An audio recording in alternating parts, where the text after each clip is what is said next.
Ring ring, it's time for another episode of Crossplay Conversations, the show where we dive deep into the world of video games while keeping it light. I'm your host, Luke Lewis, and today I'm joined by super special guest for the first time on this here program, my wife, Claire Helmberger. Woo! Yay! You can't hear it, but they're cheering. The crowd's going crazy. Oh my god, my wife, everybody. I show the rings. Show off the rings for Yeah. video viewers. You always gotta have a reason to tune in. Claire, how's it going? It's been a minute. This is literally the first podcast that both of us are doing since May. Which is wild. April. Yeah, it might be feels April like it's for been, you, May for me. I think PAX East was my last. It feels like it's been pod. 2 years, but it's good to be back. It's been here. 47 years. We've missed every single game release. Want to start off the show by giving a big shout out to co-best men Jacob and Joseph for holding down the fort these last few months while we were moving and getting married and going to Hawaii and then just recovering from all of that. It's been a lovely time, very busy time, but the lads put out some wonderful content and it was fun being a listener for the first time ever since we started this show. But we're back at it. We're here. The lads are taking a little break, doing some traveling of their own, so we're holding down the fort this week. But turns out there were a lot of games that came out while we were moving and getting married and honeymooning. So a lot of games. We're here to run through 3 recent indie releases. So today we're going to be talking about Wheel World, Expelled, and MakeRoom. Variety of genres, little something for everybody here. But before we get into that, let's jump into our icebreaker question, which today's icebreaker question: what are your most anticipated indie releases for the rest of the year? And we were having a little discussion about this beforehand, and there's a little bit of asterisks for listeners. So you asked if you could include games that have already released but that you haven't played quite yet. And I said, why not? This is our podcast. We can live. So what do you want to turn the listeners on to? What are you excited about? What's on your radar? What are you trying to play? Yeah, so before I started playing the games that I played that we're going to talk about today, I had played 1 hour of Avowed since the first week of May, and that's the only video game I've played. So I have missed a lot. We're playing catch up. Yes, that's fair. And there are a few that I'm really excited about that have already come out. And I think the one I'm most excited about, honestly, is Revenge of the Savage Planet. Nice. I'm a huge fan of Journey to the Savage Planet, even though I never finished it. Because it keeps going off Game Pass, and then I have to restart, which is frustrating.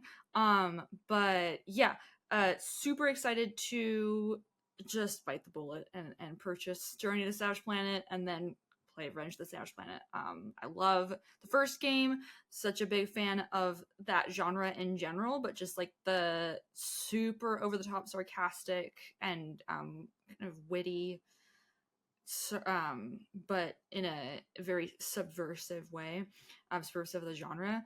The sense of humor in that game is excellent. So I'm super excited about that. Do you know like what's getting added with the sequel? Because obviously I played a little bit of the first game and I liked the tone. The platforming was a lot of fun. Is there like crazy upping the ante of gameplay, or what's going on? So I have no idea. Fair enough. I am purposefully not learning about it at all because I want to be surprised. And I don't know how the first game ends because I never finished it. So I don't want that to be ruined for me if there's a big surprise at the end or something. Cool. Like, for example, I'm also a big fan of Subnautica, as anyone who listens to Lukewarm Games would know. And at the end of Below Zero, something happens that would potentially change what a sequel to that game might look like. So yeah, in a similar vein, I don't want to know, because if something like that happens, I don't want to know about it until I get there. So, and then I'm also excited about Baccarat Planet as another sequel. We played Baccarat together, and I was a big fan also of just like the subversive and a little bit strange aspects of that game, and just like what it was trying to say.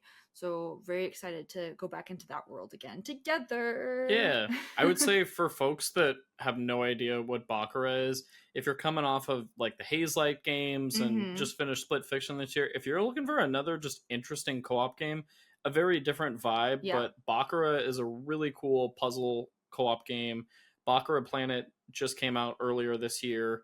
We were just looking right before the start of the show. It's under $5. It's on sale for like $3 as of this recording. So we haven't played the new one yet, but if it continues the same quality of interesting puzzles and exploring some weird narrative, if you like when games get kind of fucking weird in like an interesting way that's like, I want to think about this, I want to discuss this, it's definitely one of those for sure. The thing that I really love about Baccarat is that the element of you are not supposed to look at each other's screens, and while you're in the same world, each person sees it very differently. And each world is fucked up in its own special way. It's usually different. It's like they're almost foils of each other, these worlds. And we happened to, you're not necessarily supposed to play it in the same room as the person that you're playing with. We did, so we could talk to each other, but I think you're meant to play it not like together. Online via like a Discord call or something. And it's just really cool. It's also like you can play this really awesome co-op game and not need to be local next to each other like you do for sure. Some of the that said, though, it's also worth noting that the game, at least the first one, was low spec enough that we could run it on our laptop and my desktop computer. So depending on, because at least the first game was PC only. So if you're interested, that's worth noting as well. Cool. And it comes with the partner key. So it's like the buddy pass situation. I love that. That's a good way to go, especially if your game requires co-op. Like, just make it easy to get in there. What about you? What are you super stoked about? Oh, man. I'll follow suit, and I'll shout out a couple already released things that I want to get to, and then I'll shout out some unreleased things as well. Where to start, though? There's a lot of cool stuff. I think my immediate thing that I want to get to somewhat soon, Fretless was one of my favorite games at the most recent PAX East. Absolutely loved it. That's out and ready. Can't wait to play it. I also really want to play Teenage Mutant Ninja Turtles Splintered Fate, which is the game from... I'm misremembering. That's not the game I thought it was. Tactical Takedown is the game I was thinking of. That's the Strange Scaffold turn-based strategy game set in the Teenage Mutant Ninja Turtles universe. No shade to Splintered Fate, just different. Not what I thought it was. So those are two like previously released ones that are on my radar that I really, really want to get to. Coming up this fall, I gotta shout out Mina the Hollower. It was really awesome. I ran into friend of the show, Celia Schilling, at Summer Games Fest this year after she was on stage at Summer Games Fest to announce the release date. It was such a cool moment. I was really excited. But that one's coming out on Halloween, which I think is a chef's kiss release date for that game. So every time we play it, it feels incredible. It looks so good. The music is awesome. I'm just excited to play a non-Hollow Knight Yacht Club game release because I love I'm sorry, I said Hollow Knight. Shovel Knight. Jeez. You're good. First podcast back in several months, so... y'all. We're getting there. You're doing great, babe. But that said, I love Yacht Club, but it's really cool to me seeing them explore like a new character, new world, new vibe, different gameplay style. So I think that's going to be rad as hell. I also want to shout out Goodnight Universe, which as of this recording just got a release date at the most recent Nintendo Partner Direct. For those that aren't familiar, this is the next game from Nice Dream, which is the developer that made Before Your Eyes, which broke all of us in just the best way. It's a beautiful game. If you haven't played Before Your Eyes, stop this recording. I support you. Go download it, play it, come back, listen to the rest of this episode. But that game, I think, is one of the most emotionally impactful game narratives I've ever experienced. No holds bar. So I'm in for whatever this is. It's probably going to hurt me. But here we go. I'm going to like it. I'm going to like it. I know one other one we wanted to shout out as well was Karen, which is coming out in November. Give me a cool climbing game with emotional resonance and some physics stuff. I want to know what's up. Gotta play it. Yeah. Enough we said. also really enjoyed the demo for Constance at PAX Yeah, and that's coming out in that's November a good call. as well. Yeah, if anybody's looking for a good platformer, real solid based on what we played in the demo. There's a handful that still don't have a release date that are slated to come out this year, so we'll see how that goes. But obviously, I would love to see Winter Burrow in the winter. That would be super cool. Hollow Knight Silk Song's playable at Gamescom, everybody. Who's to say? Is your friendly neighborhood podcast host going to Gamescom and gonna see what he can make happen? Absolutely. You're gonna convince them to release it this year. You're gonna single-handedly. I would just like to play it so that I, along with Jill Grote, can validate that it is in fact a real game, which I have never been on the end that it's not a real game. I am a believer. I am ready. I'm excited. That's it. I do really want to play it. So if I get that opportunity, I will certainly play it. So I'll report back if that happens. Cool. Any other honorable shout-outs? Things we didn't chat about? I mean, there's a couple more that still don't have a release date. Usual June, Herdling, probably more than that. But Herdling was originally slated for summer, so I'm kind of surprised we haven't heard anything from that one yet. Sorry. I did think shut it all down. Roll it back. I did think that the demo felt to me like they might still have more work to do. So I wouldn't necessarily be surprised if that one does get pushed till next year. I'm excited to play it. Yeah, when it's ready. I'm not like... Take your time. There's too many games. There's a lot of games. At the end of the day, if anything gets delayed, I'm like, oh, thanks. Ooh, what a nice gesture. I'm not sitting over here like, we need more games to play. Yeah, that's not me. No. Really, you're not doing that? You're not out there on the streets? With a sign. Speaking of the streets... Shall we get into our first release? Let's do it. Okay. So this is one that I've been very excited about. If the pun will make sense in a minute, everybody stick with us. You're here for the long haul. Yep. So this one is Wheel World from studio Messhof. It's being published by Annapurna Interactive. Big shout out to Popagenda for providing us review code for this episode. But for folks that aren't familiar with this game, it is an open world bike game where you have a bicycle and you're exploring this beautiful open world. It features this crazy cell shaded art style. It's really, really beautiful, and this really vibey electronic lo-fi soundtrack. And there's elements of a Breath of the Wild in that you're unlocking new areas, you're going to these shrines, and then in between you're doing side activities and advancing the story. The story is pretty straightforward. You're just trying to help your friend Scully, the floating disembodied skull, find the legendary bike parts. Then you can ride through the sewer of spirits, go to Mount Send. The rest is history. You know what I mean? So the game isn't about the narrative. It's very much about the vibes, I would say. Yeah. But I was really excited based on the Steam Next Fest demo that I played. So I was excited to get my hands on the full release. I'm about 4-ish hours in as of this recording.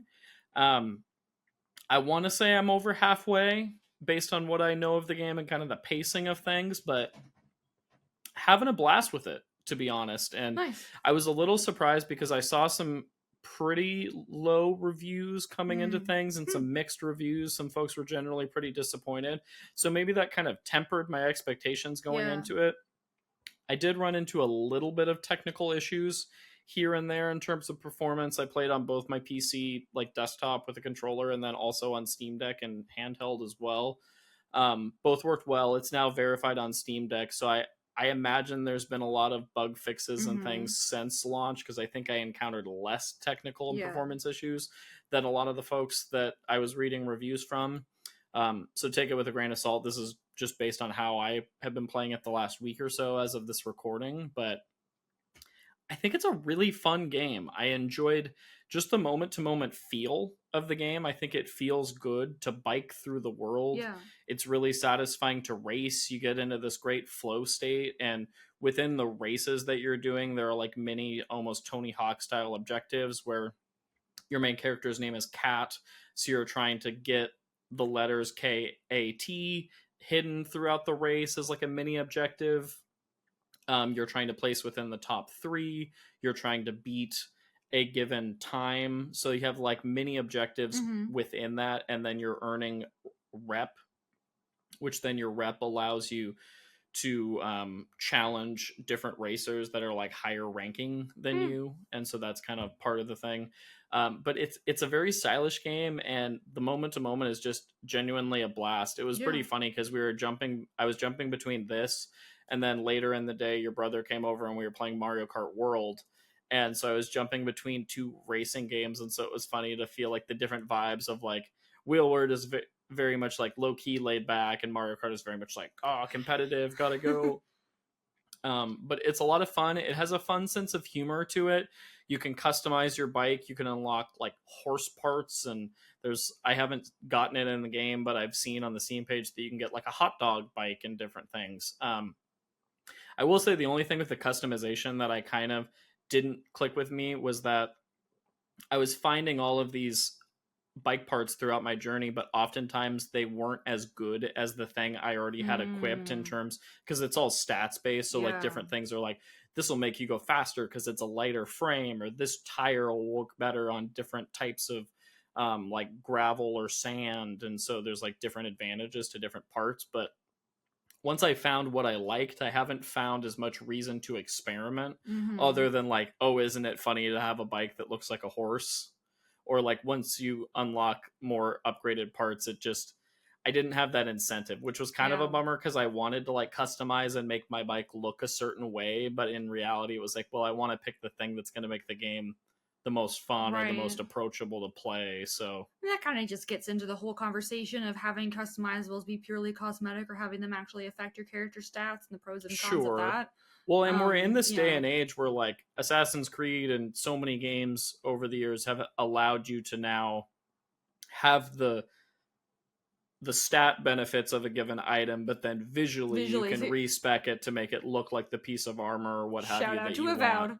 Game of the Year 2020. I'm just kidding. Yeah, I mean, Avowed did it, but a lot of RPGs and different things have adapted that now, and I think it's just a really great mechanic because it's the best of both worlds. You can experiment with different stats, but visually you can have your character, or in this case your bike, look how you want. So that was like kind of my one criticism of it, aside from I just didn't really feel engaged in almost any of the dialogue. Like I read through the dialogue just to get a sense of it, and some of it's funny and I got a chuckle here or there, but most of the time it was just like, I just want to ride, I just want to vibe. Which is fine. Yeah, and I think not every game has to be like this crazy story where it's like that's what's pulling me in. It's like, I just enjoyed being in the world. I enjoyed the gameplay, and this was a game where I have found myself 100%ing the areas where I want to go do the bonus races.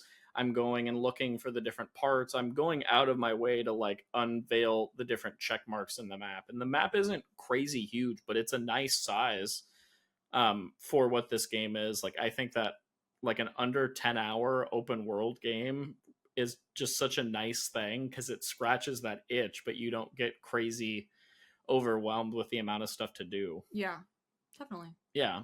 So how to blast with it, would definitely recommend it if folks are interested. It's available on PC, PS5, Xbox Series X and S. It's on Game Pass for console as well as PC, so that's worth noting. If you have Xbox or PC Game Pass, it's there for you. Nice. But yeah, definitely worth trying, and it definitely exudes, if you're an Annapurna fan and you enjoy just like that cool stylish vibe, thumbs up from me, barring a few technical issues, let it be known. Nice. Yeah, that's awesome. Claire, you've been playing another one that's been on my radar for forever.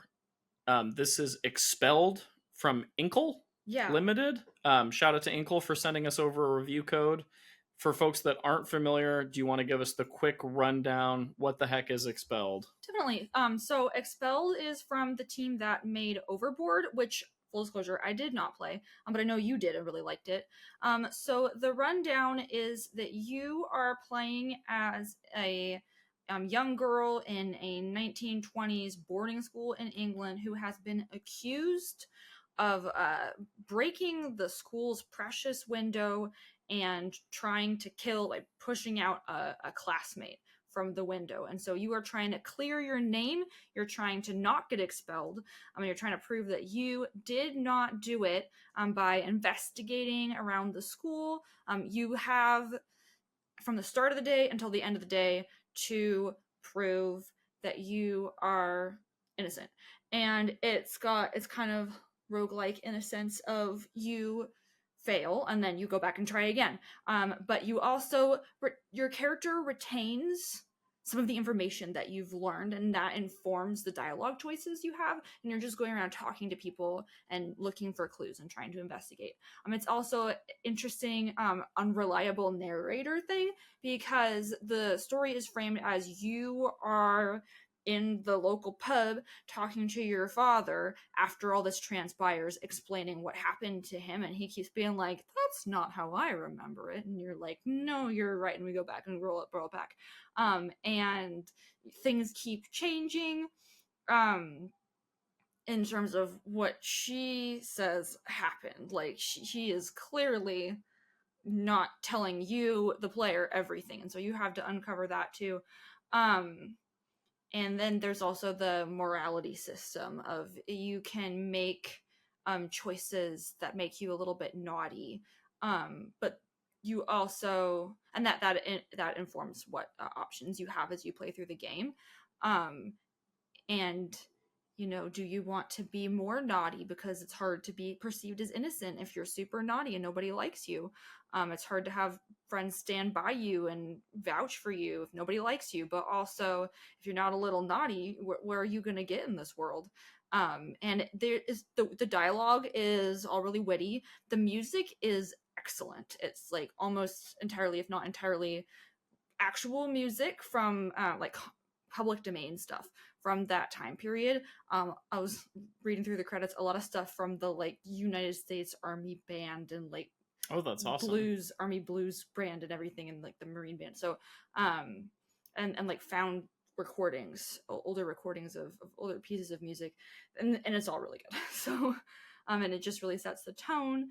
And yeah, the characters are all really engaging, and just watching this narrative unfold and unraveling it while you learn more about each of the characters is really great. And there are some wacky things in there. There's some surprises here and there, some what the heck moments, and it all kind of builds up to what I had in the last like 45 minutes of my playthrough, where I was just like, what, and it just kept happening, and it was like, you saw me, I was on the couch, I was cackling because there's this like, oh my god.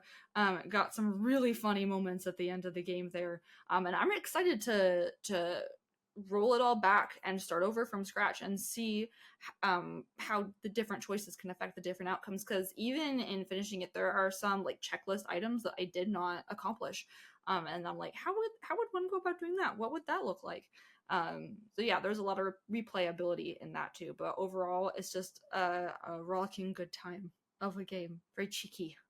That's awesome. Yeah. So I have a couple follow-up questions. Number one, about how long did it take you to beat, do you think? I don't know. I played it on Switch.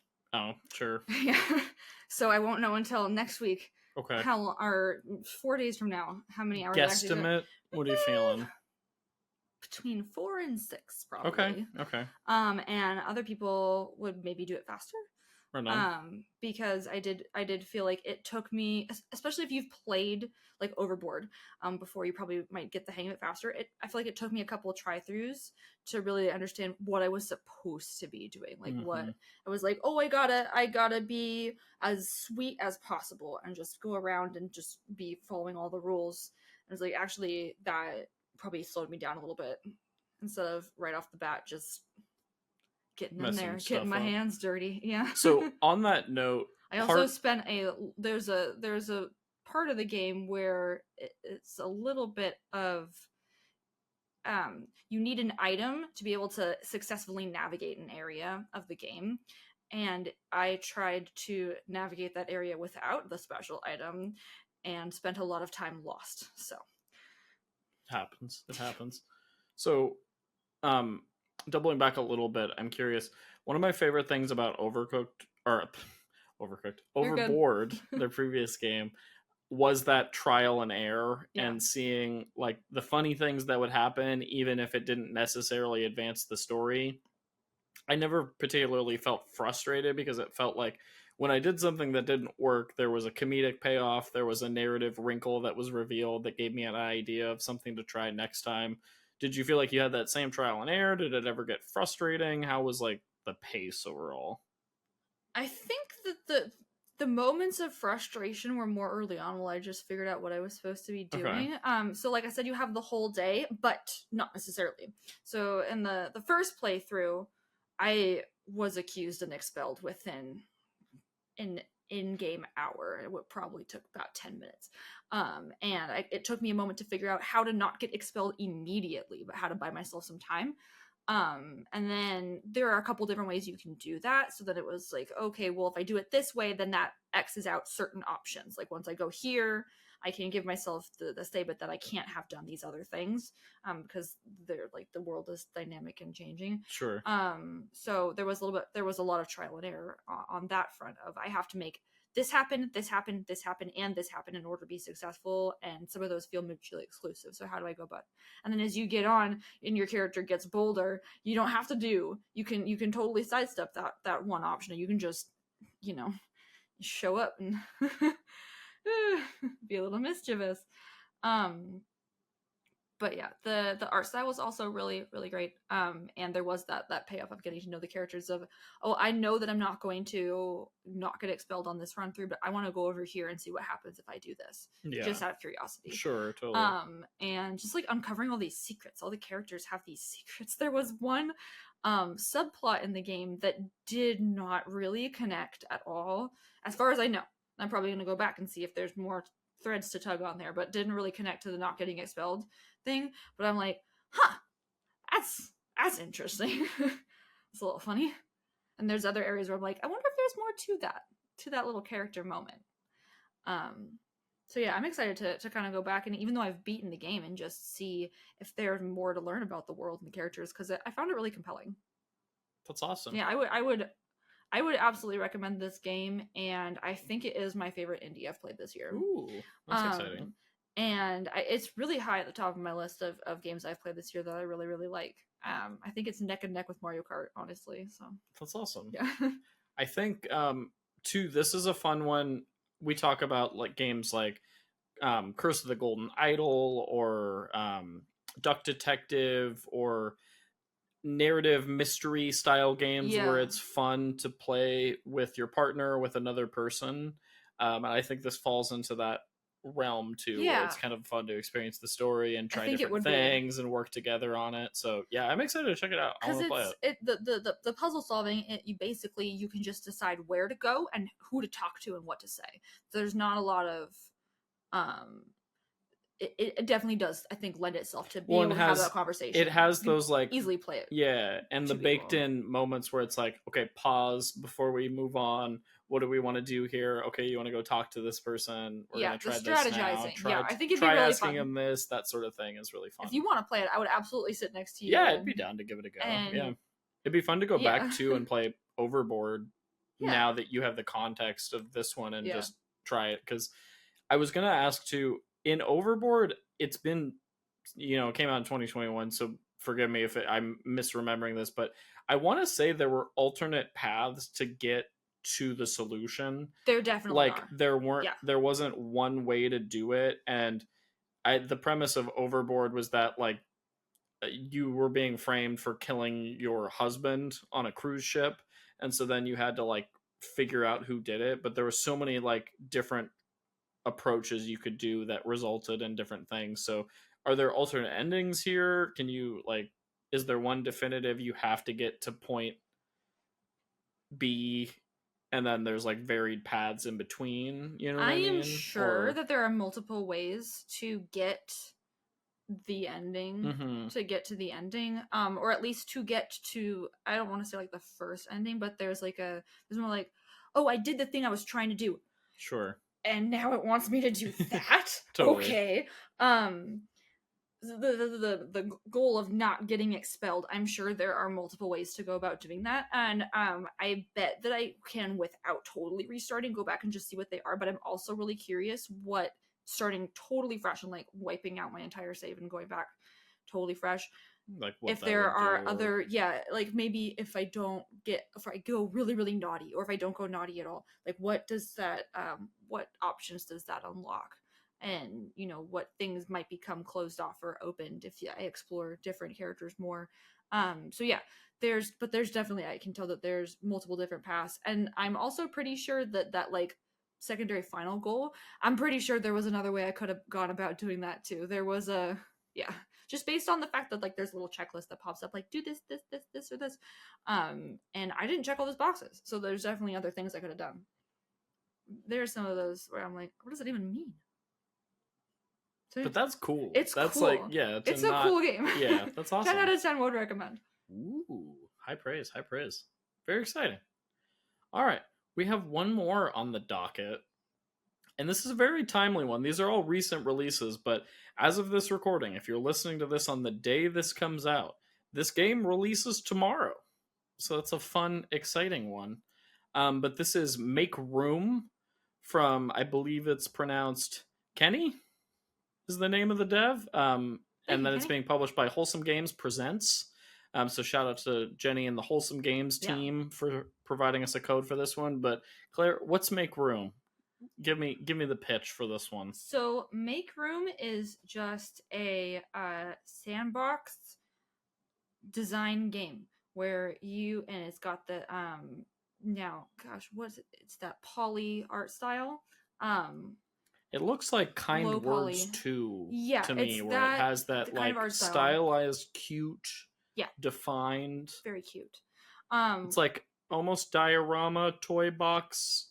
Yeah, it's like that isometric, right? Yeah, top down. So you can see like the two walls of the but room. I meant like even like the physical like detailing of the objects feels very like that style. You know what I mean? And you are just designing rooms, and you have objectives that are pretty straightforward and pretty basic, and then after that you're just free to explore, and there are a ton of different options for furniture, and you can put pets in there, change the windows and the wall shape and the wallpaper and all this stuff. Some really cute like quality of life stuff. You can change the background behind the room that you're designing. You can change the lighting so you can make it look cozy at night or in the like sunset time. There's plants, there's like string lights. You can change what the sound effects are in the background. Like I want to feel like I'm in the woods, so I'm gonna put on the bird song, or like I want to put on a thunderstorm. And there's just a lot of freedom and customizability in this game. So it reminded me of Tiny Glade in a sense. Like it was just nice to just sit there and kind of relax while just exploring with placing things around and like creating these cute little rooms. It's just very vibey. And I've been wanting to play a demo of MakeRoom at like every PAX we've been to that it's been at, but just hadn't been able to quite get in there. So I was absolutely stoked to receive this code, and I have loved my time with it. I haven't finished it. I have done, I think, 4 rooms at this point. Okay. So and the first one was kind of straightforward. You're just making a home theater, like living room, basement type thing. A kid's game room in their bedroom, and then there was an art studio and a camper, which was super fun, a little camper. And when you complete the objectives, you get a little reward, you get a little extra thing to add to your inventory to use in future rooms. I'm excited to see what I unlock by doing the rest of the rooms. And yeah, it was just fun to just mess around. I kind of got lost in it because there are so many different things that you can do, and it's also fun to like look at pictures of what other people have done, like looking at the Steam page right now, and just see like all of these there's just so many different options that you can change, like the construction of the room and add staircases and add texture to the walls, and yeah, just really get really creative with it. So yeah, I'm excited to keep playing MakeRoom and just get that. I love an interior design game, so and it is very, there's a lot of freedom in what you can do. I really love that you can like take an object and you can change the size. You can make it smaller incrementally or bigger incrementally. Nice. So like if this table is like, oh, this isn't quite the right size, and just make it a little smaller, make it a little bigger. Or like, I really like this plant, but I want it to be a shelf plant and not a floor plant. I just make it tiny, and then I put it on the shelf. So yeah, you can really, and you can like change all the colors of everything, and yeah, just really go to town with it. So that's awesome. Cool. Yeah. No, it looks super cute. You mentioned unlocking stuff. Are you bringing stuff from room to room, or is it like this is the selection of items that you have for this space? Now you're moving into, I know I saw you playing like the camper van level, so where then you were doing stuff. Huge inventory of furniture and decoration items that you just have. And it's very unlimited. So you start with everything except for like for doing the camper van level. I got a little mini camper van that now I can put in future spaces. Oh, cute. So it's just little rewards. That's cute. But yeah, you have all the inventory to begin with, and as long as you have a budget or time constraints or anything, like it's very free form, and you can just kind of do whatever you want. I think the only thing you can't change about the room you start with is where the windows are to begin with. But other than that, you can totally just change everything. And yeah, it's not like you're starting with a limited inventory and have to work up to it, and you don't have like the monetary constraints or anything. So you just get to have fun. That's awesome. Yeah.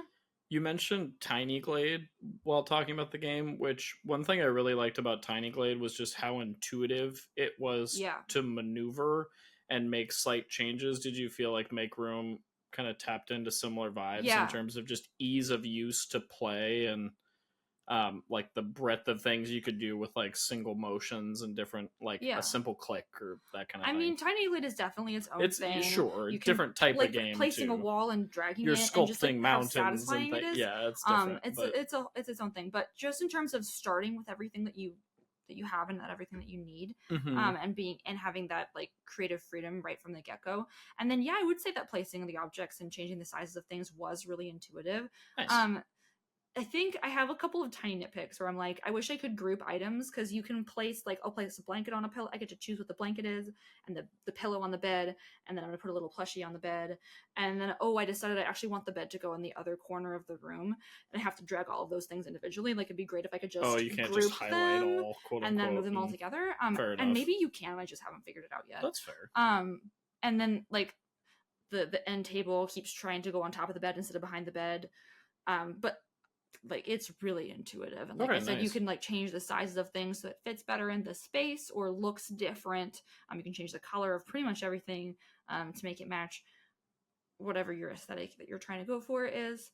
And yeah, you just get to have fun with it, like Tiny Glade, where you are just you can have your creative vision and you can just make it happen. I love it. Yeah. One question I had.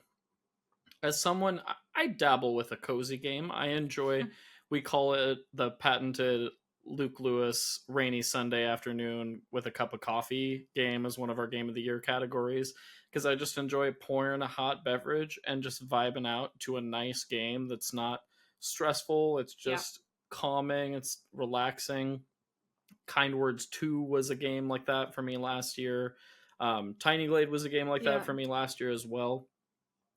But my one kind of, I think my hang up why I don't get super into a lot of this style of games is sometimes I feel like they lack direction. And oftentimes with the genre, that's intentionally so. Of like, it's relaxing, it's freedom, it's meant to be your creative space, like how people enjoy painting or crafts or like these free form activities where it's like you get to decide how you spend your time, which I love and respect. But sometimes I'm just not in the mindset where I like, sometimes it's a weird thing, but like I can't make my own fun, if that makes, or like I don't want to be in control of like how I'm spending the time. You need more objectives. Yeah, I need some tasks. I need an end goal. I need like here's the thing you're working towards, sandbox to get there kind of thing. How did you feel like would this resonate with folks like me, or is it more in the freeform realm, which is fine, but just like different strokes, you know what I mean? It is definitely more in the freeform realm from what I've seen, and I think there are other game modes like you can make your own furniture. I haven't messed around with that.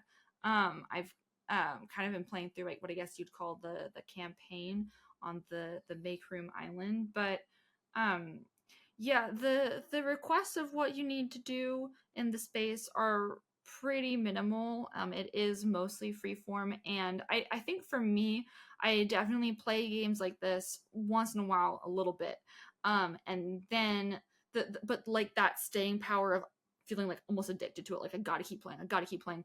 That for me also comes from having those like objectives or things you're working towards. So like for me, if it was like, oh, you end up with all of the furniture, but at the beginning you only have the minimal pieces and then you get more, or maybe like you complete requests in order to get money that you can use to buy new things, like that kind of thing is what keeps me coming back. And having everything from the start, I think is really great if you are the kind of person who just likes to sit and play a game and just mess around and just create right from the beginning and not necessarily have those, I think, barriers to being able to do everything right from the beginning. I think some people maybe don't like that as much, but for me, like you, maybe to a lesser extent, I also definitely feel incentivized by those kinds of things to keep playing. And yeah, MakeRoom doesn't really have that. Okay. But I was instead motivated by just like how creative I felt like I could be with what the options were. And the fact that there are these, I'm excited to play through the spaces that I didn't get to yet. Like there's a vampire den, and there's like a potion lab. So I'm like, ooh, I can, and you can see as you're going through the inventory, like, oh, this is a little more like kind of Halloween-y, or oh, there's all these food items. It looks like there's like a bakery level. So like, I'm excited to do that kind of stuff because that's different than what I've done. You know, I just want to, exercise that creativity a little bit. But yeah, I know that at a certain point, once I've kind of explored these options, I will probably not play it super religiously, just because of that lack of incentives. It's more of a like when the mood strikes, I'll play it a little bit. But like, oh, I gotta grind, I gotta get all this stuff. Sure. Not that type of game. Yeah, that's totally fair. That sounds really nice. It's its own type of game, and it feels super intentional, and different strokes for different folks. I know that certain people who are gonna love the fact that it doesn't have those things. Totally. Yeah. Well, and I think, I mean, I'm excited to check it out, and I think the objective of just making my room look nice is a task in and of itself. So I think it'll scratch that rainy Sunday afternoon cup of coffee game. So definitely. Very excited. That's awesome. That was MakeRoom. Awesome. It's coming out tomorrow, August 7th on Steam as of this recording. So check it out. Yeah. Shout out to Wholesome Games. And also they have the Wholesome Games collection event going on right now too. So there's a lot of great games on there. Just always love me a Wholesome game. Always and I really love MakeRoom and definitely would recommend it too. Love it. Amazing. All right. Well, Claire, thank you so much for joining this week. It's always a blast to have you. Thanks for having me. We will be back in a couple weeks with one more episode. And then after that, next episode is our PAX West coverage. So we're going to do our in-person pod with a crew of friends. We'll see where we're recording this year. Might have some surprises. Might keep it to our usual the window. Fun window. That's a fun spot. The crossplay bench. It's iconic now. Our names are on that. It'll bench. Be the third time we've done that. Our names are not on that bench. No. That was a joke. PAX officials not on the bench. We didn't do anything wrong. we actively didn't. This sounds like it's a bit, but we really didn't do anything wrong in this instance. Okay. All right. Well, thank you for being here again. This was a blast. Listeners, thank you so much for listening. It's great to be back on the mic. Excited for future festivities and shenanigans with the lads. But until next time, we're setting our status to away. But I'm going to ask you to do 4 things for us. If you can give us a follow on BlueSky, we're at Crossplay Convos. Send this podcast to a friend because that's how people hear about podcasts. Give us a review on your podcasting platform of choice because it really does help. And of course, drop a subscribe on YouTube, once again, at Crossplay Convos, if you want to get the video version of the show and see these shiny rings. Look at the rings. Wow. Woo, wow. You wish you could see these rings. But until next time, go tell an indie developer you love them. Bye.